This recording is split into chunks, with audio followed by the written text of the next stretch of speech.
আসসালামু আলাইকুম এভরিওয়ান। না বলা কথা গল্পের 9 নম্বর পার্ট। তো চলো বেশি কথা না কইয়া গল্প শুরু করা যাক। কলেজে গিয়ে তানা এইদিক ওইদিকে আমাকে খুঁজতে লাগলো আর বলতে লাগলো এই আখির বাচ্চাও না কোনোদিন ঠিক সময় কলেজে আসতে পারে না। কিছুক্ষণ খোঁজার পর আমাকে দেখলো আর আমাকে দেখে তার মাথার মেজাজ 400 প্লাস হয়ে গেল। কারণ হলো আমি, আবির, মিলি, লিমা, জুয়েল মিলে আড্ডা দিতেছি আর হাসাহাসি করার মাঝে লিমা আমার গায়ে মজার চলে মাঝে মাঝে হাত দিতেছে। তাই এটা দেখে তানার মাথা গরম হয়ে গেল আর আমার দিকে রাগী ভাব নিয়ে আসতেছে আর মনে মনে বলতেছে, দেখ ছেলের কাণ্ড, এইদিকে তার চিন্তায় আমার ঘুম নেই আর সে এখানে মেয়েদের সাথে কি সুন্দর করে হেসে হেসে কথা বলতেছে। ওই আমার সাথে তো কোনোদিন এইরকম করে কথা বলেনি, মেয়ে দেখলেই কথা বলতে মন চাই, তাই না? দেখাবো মজা, দাঁড়াও। এইগুলো বলতে বলতে আমার সামনে আসলো আর আমার দিকে রাগে চোখ নিয়ে তাকিয়ে আছে। আমি তার এমন চাওয়া দেখে ভয় পেয়ে গেলাম, না জানি এদের সামনে আমাকে আবার অপমান করে না বসে। মিলি তানহাকে বলল, আরে তানহা পুজে কি মনে করে আমাদের কাছে আসলেন? সেই দিন তো এটা বলে চলে গেলেন। তানহা আমার দিকে রাগি চোখে তাকিয়ে বলল, এই তো একটা জরুরি কাজে আসলাম। তার এমন কথা শুনে আর বুঝতে বাকি রইল না যে সে আমাকে অপমান করতে এখানে এসেছে। এই অহংকারী মেয়েটারও কখনো শিক্ষা হবে না। সেই দিন এত কথা শোনালাম, তারপরও আবার আসছে অপমান করতে। এইবার কিছু করলে আমি আর বসে থাকবো না, আমিও প্রতিবাদ করব। মনে মনে এগুলো বলতেছি।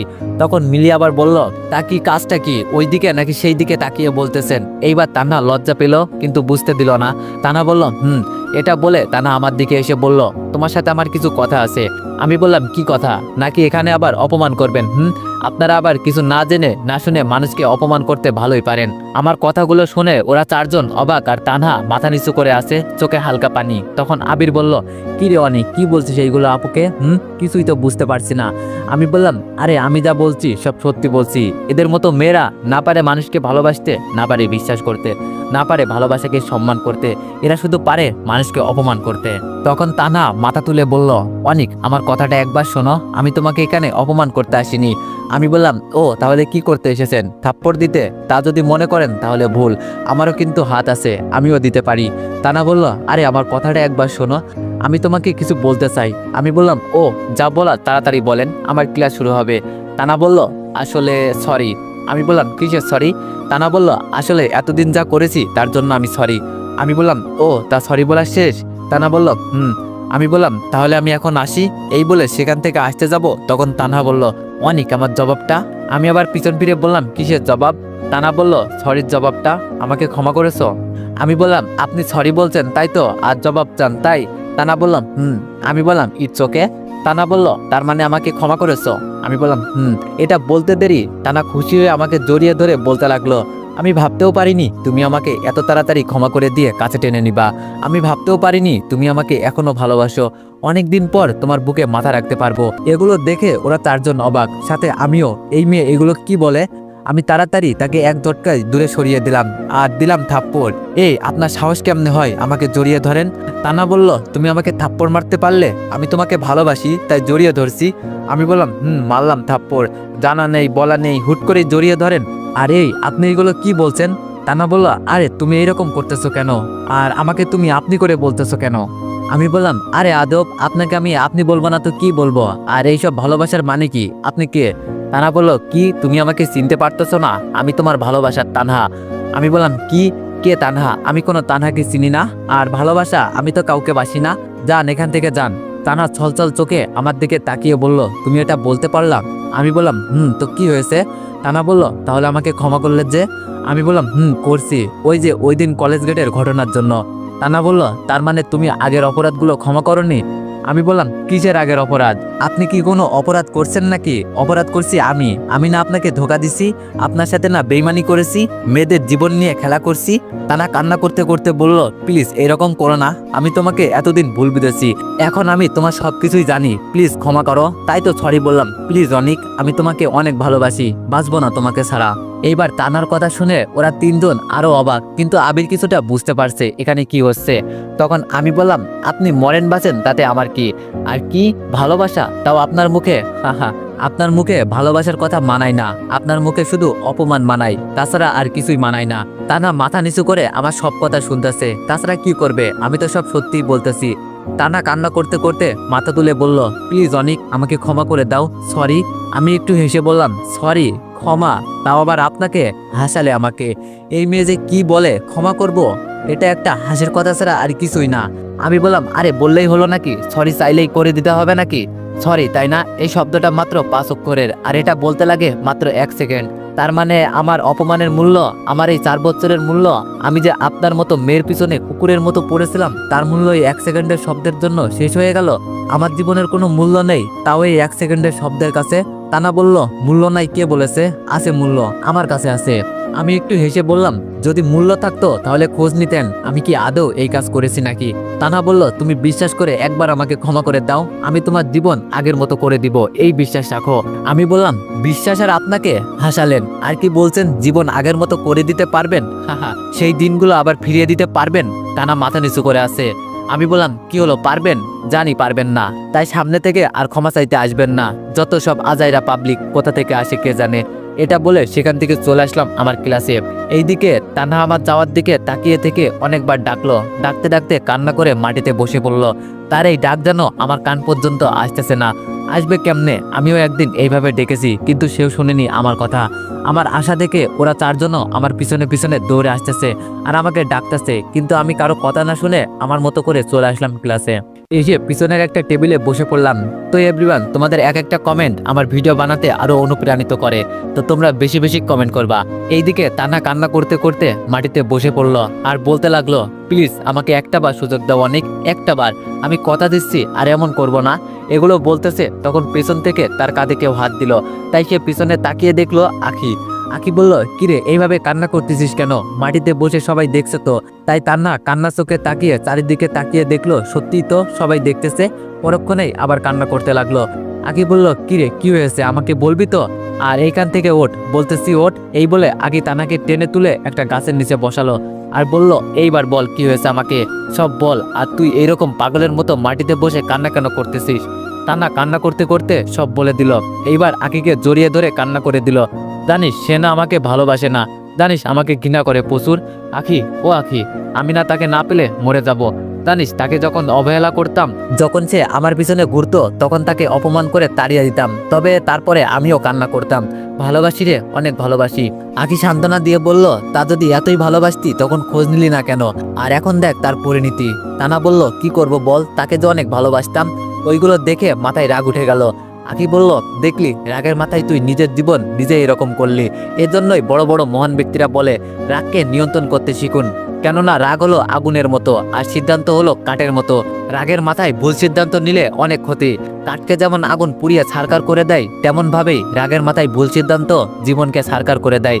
তানা বলল, আমি বুঝতে পারছি আমি কত বড় ভুল করছি, কিন্তু আমি তাকে ছাড়া বাঁচবো না, তুই কিছু একটা কর বোন। আখি বলল, দেখ উল্টাপাল্টা কিছু করবি না, এত তাড়াতাড়ি হাল ছেড়ে দিলে তো হবে না। তুই প্রতিদিন তাকে মানানোর চেষ্টা করবি, দেখবি সফল হবি। আর যে চেষ্টা করে সে কখনো হারে না। তাও যদি তাকে পেতে চাইস তাহলে এটুকু সহ্য করতেই হবে, তাই না? তানা বলল, তাই করব, দরকার হলে পায়ে পড়বো তার, তাও তাকে লাগবে আমার। আমি যে তাকে ছাড়া একটা মুহূর্ত ভাবতে পারি না। আখি বলল, হয়েছে হয়েছে আমার মজনু বউ, এখন মন লাইলাগিরি না করে ক্লাসে চল, ক্লাসের সময় হয়ে গেছে। তানা লজ্জা পেয়ে বলল, যা হারামি, চল। আখি বলল, আরে এর তো দেখি লজ্জাও আছে। তানা বলল, এইগুলো বাদ দে, চল এখন। এই বলে তারা কথা বলতে বলতে ক্লাসে চলে গেল। এইদিকে আবির দেখলো আমি পিছনের দিকে একটা টেবিলে মাথায় হাত রেখে বসে আছি। তখন সেইখানে সবাই এসে আবির ছাড়া 3 জন বলল, মেয়েটা কেড়ে অনেক এরকম করলো কেন? আমি বললাম, প্লিজ তোরা আমাকে একা থাকতে দে একটু। লিমা বলল, কিন্তু, তাকে থামিয়ে দিয়ে আমি বললাম, কোনো কিন্তু না। লিমা বলল, তারপরও বল না কে মেয়েটা। আমি বললাম, প্লিজ একটু বোঝার চেষ্টা কর। জুয়েল বলল, আচ্ছা বুঝলাম, তবে মেয়েটার সাথে তোর কি সম্পর্ক সেটা বল। আমি বললাম, বুঝতে পারছি তোরা একা থাকতে দিবি না আমাকে, তাই তোরাই থাক, আমি গেলাম। এই বলে কলেজ থেকে দ্রুত বের হয়ে গাড়ি নিয়ে আসলাম এক জায়গাতে। এখানে আমার মন খারাপ হলে আমি আসি। এইদিকে আমি চলে যাওয়াতে জুয়েল আমার দিকে চেয়ে থাকলো। তখন আবির বলল, ওকে যেতে দাও, আমি জানি ও কোথায় গিয়েছে, ওকে একটু একা থাকতে দাও, তারপর আমরা যাব। তখন মিলি বলল, আচ্ছা তুমি জানো তানহা আপু আর অনেকের ব্যাপারে, জানলে বলো। আবির বলল, জানি, অনেক কাউকে বলতে মানা করেছে, বাট তোমরা ওর ভালো বন্ধু তাই বলছি, শোনো। এই বলে সব বলে দিল। তখন লিমা বলল, ও এই ব্যাপার, বেশ করেছে একদম, আমি হলে তাকে আস্ত রাখতাম না। শালি, এই শালিটা কোথায় থাকে এখন বল, আমি ওর একটা চুল আস্ত রাখতাম না। আমার ভাইকে এরকম করে। আসলে লিমা আমি বোন, আর লিমা আমাকে ভাই মনে করে, কারণটা তার ভাই নেই আর আমার বোন। জুয়েল বলল, ওমা কি বলে এই মাইয়া, এইসব বাদ দে, এমনি অনেক কষ্ট পেয়েছে মেয়েটা। লিমা বলল, কি মেয়েটা কষ্ট পেয়েছে না? মেয়েটার উপর দরদ উতলাই পড়তেছে তাই না? এই তোর অন্য মেয়ের প্রতি দরদ কেন? কই আমার প্রতি তো এত দরদ হয় না। জুয়েল বলল, আরে তোমরা রাগ দেখাচ্ছ কেন? মানবতা বলতে কিছু একটা আছে না। লিমা বলল, শালা লুচ্চা, মানবতা তাই না? আজ বাসায় যাস, তারপর দেখমু তোর পর কে মানবতা দেখায়। মিলি বলল, এই তোরা থামবি? এতক্ষণ দুইজন করলো আর এখন তোরা। নিজেরা ঝগড়া না করে চল গিয়ে দেখি অনেক কোথায় গিয়েছে। আবির, তুমি না জানো অনেক কোথায় গেছে? তাহলে চলো আমাদের নিয়ে। আবির বলল, চলো। এই বলে সবাই চলে আসলো শহর থেকে একটু দূরে নদীর ধারে। তারা সবাই কিছুক্ষণ পর সেখানে চলে আসলো। এখানে প্রচুর নিরিবিলি, মানুষজন তত নেই। তারা দেখলো আমি দূরে নদীর ধারে বসে আছি, তাই তারা সবাই সেখানে গিয়ে আবির পেছন থেকে বলল, হয়েছে মন ভালো? তার এই কথা শুনে আমি পেছনে তাদের দিকে তাকালাম, আর তারা দেখতে পেল আমি কান্না করতেছি। তখন লিমা বলল, আরে ভাই তুই কান্না করতেছিস কেন? তাদের দেখে তাড়াতাড়ি চোখের পানি মুছে আমি বললাম, কই আমি কান্না করতেছি না তো। আর তোরা এখানে কিভাবে এলি? জুয়েল বলল, তা তো জানা লাগবে না। মিলি বলল, এই মিথ্যা বলবি না, আমরা দেখেছি তুই কান্না করতেছিস। আরে তুই কেন কান্না করবে এই মেয়ের জন্য? কান্না করবে তো সে তোর জন্য। আমি বললাম, আমি কান্না করতেছি? আমি কান্না করতেছি, কিন্তু সেই মেয়ের জন্য না। লিমা বলল, তাহলে কার জন্য? আমি বললাম, আমি আমার মা বাবার জন্য কান্না করছি। জানিস আজ সেই দিন যেই দিন আমি আমার মা বাবাকে হারিয়েছি। আজ সেই দিন যেই দিনের পর থেকে মাকে মা, বাবাকে বাবা বলে ডাকতে পারি না। আজ সেই দিন যেই দিন থেকে আমার মা বাবার আদর পাইনি। আজ সেই দিন যেই দিন থেকে এতিমখানায় আমার নাম উঠে গেছে। জানিস আমি কান্না করতাম না, তবে কেন কান্না করতেছিস জানিস? আবির বলল, কেন? আমি বললাম, কারণ আজকের এই দিনে একে তো আমার মা বাবাকে হারিয়েছিলাম, আরেকে তো হচ্ছে আমার জন্য যেই মেয়ে আমার মরা মা বাবাকে যাতা বলল, সে আসছে আমার কাছে ক্ষমা চাইতে। কেমনে করি তাকে ক্ষমা বল? দোষ তো আমি করছি, আমার বাবা মা করে নাই। তাহলে কেন তাদেরকে যাতা বলল? আবির বলল, ও আচ্ছা, দেখ যেটা হয়েছে সেটা ভুলে যা, তুই তোর মতো করে জীবন গড়ে তোল। আমি কান্না করতে করতে বললাম, জানিস হয়তো তানাকে ক্ষমা করে দিতাম, কিন্তু সে যে কাজ করেছে তাকে ক্ষমা করা আমার পক্ষে সম্ভব না। জুয়েল বলল, এই কান্না থামা বলছি, তোর কাউকে ক্ষমা করা লাগবে না, এইসব কথা ভুলে যা। জীবনে কে ছিল কে আছে সেটা ভাবার সময় নেই, শুধু সামনের কথা ভাব, আগে কি হয়েছে সেটা ভাব, বুঝতে পারছিস? আমি বললাম, আবির বলল, আর তোকে না আমি অনেকবার বলছি আমি থাকতে নিজেকে কখনো এতিম ভাববি না, আর যদি এমন করিস তাহলে আমি তোর সাথে কখনো থাকবো না বলে দিলাম। আমি আবিরকে জড়িয়ে ধরে বললাম, ভাই তোর মতো বন্ধু পেতে ভাগ্য লাগে, যা আমার হয়েছে। এবার আমি কান্না করে দিলাম। তখন জুয়েল বলল, তাহলে আমি এখানে কেন রে? আমি তো কারো কিছু লাগি না, এই চল এখান থেকে। জুয়েলের কথা শুনে বুঝতে পারছি কেন এটা বলছে। এখন দুইজনকে একসাথে জড়িয়ে ধরছি। সত্যি তোদের মতো বন্ধু হয় না, আমার এত কষ্টের মাঝেও তোরা আমার সাথে ছিলি ভাই। আবির বলল, এইবার কিন্তু কান্না না থামালে মার কিন্তু একটাও মাটিতে পড়বে না। কান্না থামা বলছি, তোর কিছু হতেই পারে না। ছোটদের মতো ভ্যা করে কান্না করে দেয়, এত ঢং কোথা থেকে আসে বলবি আমাকে? আমিও করতাম একটু। আবিরের কথা শুনে আমার কান্না মুখে হাসি ফুটে উঠল। আমি বললাম, তুইও না একদম কষ্টে থাকা মানুষকেও হাসাতে ভালো পারিস। জুয়েল বলল, এইসব বাদ দে, এখন চল আমাদের সাথে, আজ আমি ট্রিট দিব। আমি বললাম, কি তুই ট্রিট দিবি? তাও তুই? তাই এত উদার কখন থেকে হলি রে ভাই? জুয়েল বলল, কেন সেই ছোট থেকে? কি ছোট থেকে? শালার পুত, পকেটে লাথি মারলেও একটা টাকা বার হতো না তোর কাছ থেকে, আর তুই বলল ছোট থেকে উদার? জুয়েল বলল, তাই নয়তো কি? মনে আছে সেই দিনের উদারতা? আমি বললাম, শালা মনে থাকবে না মানে? তুই শালা আমাকে যেই বাইশ দিছোস, আমার মনে থাকবে না তো কার থাকবে? তা তোর মনে আছে উদম কেলানির কথা? আবির বলল, তা জুয়েল কি বাইশ দিয়েছিলে আমার বন্ধুকে বলতো? জুয়েল বলল, বলছি। সেই দিন ছিল অষ্টম শ্রেণীর ফাইনাল পরীক্ষার শেষ পরীক্ষা। সেই দিন পরীক্ষা শেষ হলে বাইর হয়ে অনেককে বলছি, চল ভাই তোকে আজ আমি বিরিয়ানি খাওয়াবো। আমি বললাম, সত্যি খাওয়াবি? জুয়েল বলল, আমি বললাম, চল তাহলে, দেরি কিসের? এই বলে রেস্টুরেন্টে গিয়ে একটা টেবিলে বসলাম। জুয়েল বলল, এই যে ভাই, এক প্লেট বিরিয়ানি দেন তো। আমি বললাম, কি রে শালা, আমরা দুইজন এখানে, এক প্লেট কেন? জুয়েল বলল, চুপ শালা, ভাগ করে খামো, বুঝতে পারছিস? আমি মনে মনে বললাম, হয়তো তার কাছে এক প্লেটের টাকা আছে তাই এক প্লেট অর্ডার দিছে। কিছুক্ষণ পর বিরিয়ানি চলে আসলো, তাই দেরি না করে চামচ দিয়ে যখনই খেতে যাব তখন জুয়েল বলল, আরে আরে কি করছিস? আমি বললাম, কেন, খাবার খাচ্ছি। জুয়েল বলল, তোর কষ্ট করে খেতে হবে না, আমি খাইয়ে দিব। আমি বললাম, আরে কি যে বলস না, আমি খেতে পারবো। জুয়েল বলল, আমি একবার বলছি মানে খাওয়াবো, মানে আমি তোকে খাওয়াবোই, আর যদি খাওয়াইতে না দিস তাহলে তোর সাথে আমার আড়ি। আমি বললাম, আচ্ছা বাবা দে খাইয়ে। মনে মনে বললাম, আহারে আমার বন্ধু আমাকে কত ভালোবাসে, কিন্তু শালার এত ভালোবাসার মাঝে আমাকে বাই দিবে তা আমি নিজেও জানি না। তখন জুয়েল নিজে খাইলো, আমাকেও খাইয়ে দিল। খাওয়ার পর বিল আসলো, তখন হেতে কইতেছে, মামা বিলটা দিয়ে দে। আমি বললাম, কিল্লাই তুই আরে খাওয়াইতে আনছোস, তাইলে তুই দিবি বিল। জুয়েল বলল, দেখ তোরে আই কইতাছি আমি বিরিয়ানি খাওয়াইমু। আমি বললাম, জুয়েল বলল, তা আমি তোকে নিজের হাতে খাওয়াইলাম, আমি আমার কথা রাখছি, এখন তুই বিল দে। আমি বললাম, ভাই আমার কাছে টাকা নাই। জুয়েল বলল, আমার কাছেও নাই। আমি বললাম, তাহলে এখন উপায়?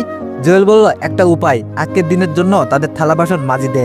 আমি বললাম এইসব ফালতু কথা বাদ দিয়ে অন্য কিছু ভাব। জুয়েল বলল দাঁড়া আমি কিছু করছি, এই বলে হেঁটে গেছে পালাইয়া আমারে ম্যানেজারের কাছে বেশি। আমি কোনো মতে টানিটুনি ম্যানেজারকে অনেক কষ্ট করে অর্ধেক বিলটা পরিশোধ করে বলছি বাকিটা দিমু, তারপর আমাকে আর পাই। আমি বললাম জুয়েল তুই কই? জুয়েল বলল আমি তো শামীম মামার দোকানে। আমি বললাম খারে আমি আইতেছি। জুয়েল বলল কিরে হালা তোরে ছাড়লো কেডা? আমি বললাম তুই দাঁড়া তোরে সব বলমু। জুয়েল বলল মামা তাড়াতাড়ি আই। জুয়েল বলল মামা তাড়াতাড়ি আই। তারপর তার কাছে গিয়ে এমন মার দিছি বলার মতো না। সেদিনের কথাগুলো মনে পড়লে এখনো আফসোস লাগে। আমাদের এই কাহিনী শুনে ওরা সহ আমরা হাসি দিলাম। তখন লিমা বলল ভাই রে এটা কি শুনাইলা? আমি বললাম তোমার জামাই এমন ছিল, শালা 1 নম্বরের কিপটে। জুয়েল বলল এই কিপটে বলবি না, আজ খাওয়ামো চল। আমি বললাম থাক তোর খাওয়ানো লাগবে না, চল আমি খাওয়ামো। এই বলে একটা রেস্টুরেন্টে গিয়ে সবাই মিলে অনেক আনন্দ করে খাবার খেলাম। খাবার খেয়ে সবাইকে বিদায় দিয়ে আমি বাসায় চলে আসলাম। বাসায় এসে নিজের রুমে গিয়ে ফ্রেশ হয়ে ঘুমিয়ে গেলাম, কারণ আজ যা ঘটেছে তা ভাবতে ভাবতে প্রচুর মাথা ব্যথা করছে। দুপুরে খাবার খাওয়ার জন্য খালা ডাকছিল, কিন্তু বাইরে থেকে খেয়েছি বলে আবার ঘুমিয়ে গেলাম এবং আর ডাকতে মানা করলাম। অন্যদিকে তানহা রাখি কলেজ ছুটির সাথে সাথে কলেজের গেটের সামনে এসে আমার জন্য দাঁড়িয়ে রইল, কিন্তু আমার আসার নাম গন্ধ নেই। আখি বলল দোস্ত মনে হয় দুলাভাই চলে গেছে, কাল আসলে কথা বলবি আর কি। তানহা মন খারাপ করে বলল রে কি আর করার, এক সময় এমন ভাবে সেও আমার জন্য দাঁড়িয়েছিল, কিন্তু তার দিকে আমি একবারও তাকাইনি। আখি বলল কি আর করার দোস্ত, যেটা হয়ে গেছে সেটা আর ভেবে কষ্ট পাস না, এখন ভাব কিভাবে তাকে মানানো যায়। তানহা বলল তুই ঠিক বলছোস, আচ্ছা কাল দেখা হবে, আজ আসি কেমন? এই বলে তানহা তানহার বাসায় আর আখি আখির বাসায় চলে গেল। এইদিকে রাত 9:30টায় আমার ঘুম ভাঙলো, এখনো হালকা মাথা ধরে আছে। আর কিছু না ভেবে ফ্রেশ হয়ে নিচে গিয়ে খাবার খেয়ে রুমে এসে শুয়ে ফোন টিপতে লাগলাম। তখন রাফির ফোন, তার দেরি না করে ধরলাম। রাফি বলল কিরে কেমন আছিস? আমি বললাম আলহামদুলিল্লাহ, তুই? রাফি বলল আলহামদুলিল্লাহ। আমি বললাম কিরে বউ পেয়ে আমাকে ভুলে গেলি তাই না? রাফি বলল কি যে বলিস, তোর মতো হারামিকে ভোলা যায়? আমি বললাম ভোলা যায় বুঝলি, বউয়ের আদর পেলে সব ভোলা যায়। রাফি বলল আচ্ছা এইসব বাদ দে, কাল কলেজে যাবি? আমি বললাম না 2-3 দিন যাবো না। কেন? রাফি বলল না মানে তুই গেলে আমিও যেতাম, এখন তুই যাবি না আমি গিয়ে কি করব? তা কেন যাবি না? আমি বললাম একটা প্রয়োজনীয় কাজ আছে, 2 দিন লাগবে। আর তুই এত তাড়াতাড়ি কলেজে যেয়ে কি করবি? শালা কয়দিন বউকে সময় দে। রাফি বলল শালা বাড়ি বসে আছি, কিন্তু সারাদিন প্যারা দেয়, তাই কলেজে যাবো ভাবছি। আমি বললাম ও এখন বোঝ বিয়ে করার স্বাদ কত। রাফি বলল ভাই এখন শুরুতেই যেই প্যারা দিছে না জানি কি হবে পরে। রাফির সাথে আরো কিছুক্ষণ কথা বলে ফোন কেটে দিয়ে যখন ঘুমাতে যাব তখন দেখি অচেনা নাম্বার থেকে কল আসলো। কে দিল সেটা ভাবতে ভাবতে কল কেটে গেল। এইদিকে টানা রাতে আমার কথা ভাবতেছে, তখন মনে পড়লো কানিদের সাথে কথা বলার পর তার থেকে অনেকের নাম্বার নিছে, তাই সে কিছুক্ষণ চিন্তা করলো দিবে নাকি দিবে না। এটা ভাবতে ভাবতে কল দিল আমাকে। প্রথমবার কেটে গেল, দ্বিতীয়বার দিতে আমি রিসিভ করে হ্যালো কে বলছেন? তানা নিশ্চুপ হয়ে আছে। আমি বললাম হ্যালো কে বলছেন, কথা বলেন না হলে ফোন কেটে দিব। তানা এবার মুখ খুললো, এই না না ফোন কাটিও না প্লিজ। আমি বললাম কে আপনি? তানা বলল আমাকে চিনতে পারছো না? আমি চিনেও না চিনার ভান করে বললাম কে আপনি? আমি আপনাকে চিনবো কেমনে পরিচয় না দিলে? তানা বলল আমি তানহা। আমি বললাম কোন তানহা? তানা বলল এই তুমি কয়টা তানহাকে চিনো? আমি বললাম একটাও না। তানা বলল কি আমাকে চিনতে পারছো না কেন? আমি বললাম কি আপনি যে আপনাকে আমার চিনতেই হবে? তানা বলল আমি যে তোমার ভালোবাসার মানুষ তানা বলছি, যার সাথে আগে প্রতিদিন কথা না বলে থাকতে পারতে না। আমি বললাম আজব, আমি কখন আপনার সাথে কথা বলতাম আর কখন আপনাকে ভালোবাসলাম? আমি তো আপনার সাথে অভিনয় করছি, ধোকা দিছি, ভালোবাসিনি। তানহা কান্না করতে করতে বলল প্লিজ অনেক আমাকে ক্ষমা করে দাও। আমি বললাম কিসের ক্ষমা? কে আপনি আর আমার নাম্বার পেলেন কোথায়? তানা বলল প্লিজ মাফ করে দাও আমায়, আমি তোমাকে ছাড়া বাঁচবো না। আমি বললাম মনে করেন এইরকম কথা আমিও বলেছিলাম আপনাকে, আর একটা কথা আর কল দিবেন না আমায়, এই বলে কেটে দিলাম ফোন। তানা বলল প্লিজ একটা কল, এটা বলতেই যাবে তখন দেখলো আমি কল কেটে দিয়েছি, তাই সে আবার কল দিল। আমি তার কল দেখে ধরলাম না, সে কল দিতে আসে। এক পর্যায়ে আমি তার নাম্বার ব্লক করে ফোন বন্ধ করে দিলাম। নিজে দূরে ঠেলে দিয়ে এখন আসতেছে ভালোবাসা দেখাইতে, যত সব আগলা পিরিত, সব ঢং ছাড়া কিচ্ছু না। এগুলো বলতে বলতে ঘুমিয়ে গেলাম। এইদিকে তানা দেখলো আমার ফোনে তার কল যাচ্ছে না, সে বুঝতে পারছে আমি তাকে ব্লক দিছি। কান্না করে বলতে লাগলো তুমি আমাকে এতটা ঘৃণা করো অনেক, যে আমার কথাও শুনতে চাও না তাই ব্লক দিছো? ঘৃণা করবে না কেন, আমি যে আমার জানকে কত কষ্ট দিছি, সি এটা শাস্তি আমাকে তো পেতেই হবে। তবে তোমার এই ঘৃণাকে আমি ভালোবাসায় পরিণত করব, যত কষ্টই হোক না কেন আমি তাতে রাজি। এইগুলো বলতেছে আর বালিশে মুখ বুজে কান্না করতেছে। কখন যে কান্না করতে করতে ঘুমিয়ে গেল সে নিজেও বলতে পারবে না।